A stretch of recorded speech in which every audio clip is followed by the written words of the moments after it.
the interest was there. My dad was also a pharmacist. His pharmacy was full of bits and pieces of plants from which he actually made the pills, potions and medicines that he sold across the counter.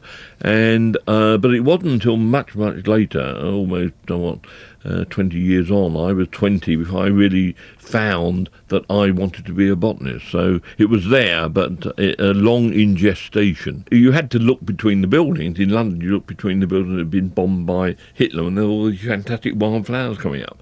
And of course, both David and I first saw our animals in the zoo. If it hadn't been for London Zoo, I don't think Attenborough would be Attenborough and David Bellamy wouldn't be David Bellamy. You could actually see and touch. And in those days, you could actually ride on the elephant and feed it buns. Terrible, you couldn't do that these days. With the days. Yeah. So, we were very, very lucky, I think. The two Davids were born in that golden era when you could have wonderful holidays like Arthur Ransom described up in the Lake District, and the whole of the countryside was yours. Away from swallows and Amazons, you found all sorts of fascinating things as a child, bugs, beetles, and also apparently bits of used shrapnel, which came in handy, didn't it? Everyone had a collection of shrapnel. We always tried to find the tail fin of a bomb or an incendiary bomb that hadn't gone off. And I had a fantastic collection. You had to get up early because everyone would be out collecting after an air raid. But we did find a doodlebug that hadn't gone off and split open. It had been sabotaged by some Polish workers.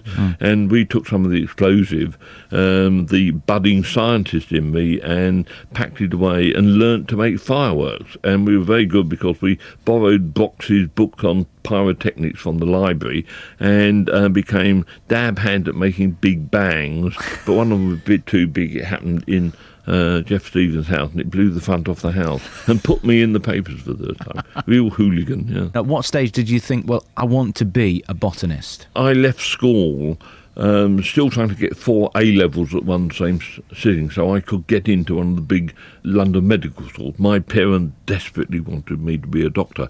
And I went to this, and I was a lab boy, a lab technician, had to clear up and do all the washing up. And there were 2 wonderful guys there, Ned Norris and George Fluck, who'd both come to university out of the army, and those were the great days of university, absolutely fantastic times. I wish I was just a bit older. I might have been part of that. And they were both natural historians. They took me in the prep room one day and said, look, you've got a fantastic brain between those 2 ears, and if you don't actually use it, you're going to be a miserable so-and-so. I also had just fallen madly in love with a very beautiful young pre-nursing student who was much cleverer than me, and I'm still happily married to her.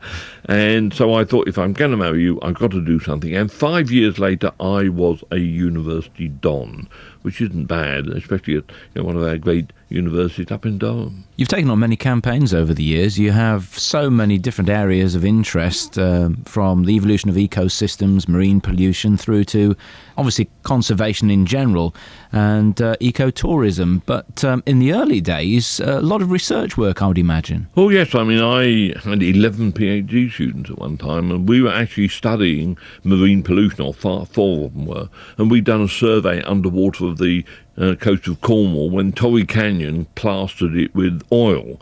So I was dragged screaming from our ivory tower and stood on a sewer pipe by John Craven, who was then a young stringer out of BBC North East, and said, tell us about pollution, and we have both been making television programmes ever since. So it must have been a good symbiosis. Have you become disenchanted with the way the world is going? Are you? Do you think really that the environmental battle is almost futile now? Well, no. In fact, it is now we're beginning to win. Governments are taking no notice at all. I, like most people, don't know who runs the world anymore. But whoever it is, they say the environment's off limit because we actually want to build and make money out of the whole world's environment. But the green renaissance is happening. There are more and more and more people. There's so much good news. If you don't get good news across to people, then they don't know, and they get very, very depressed. So, no, I am more optimistic now than I've ever been. In fact, I think when I was first asked to write the book, I didn't like the idea jolly because I was a bit depressed. Things were going downhill. Australia had gone from being the leader in conservation to being right at the rock bottom. But when you get ordinary people doing things, we're going to win.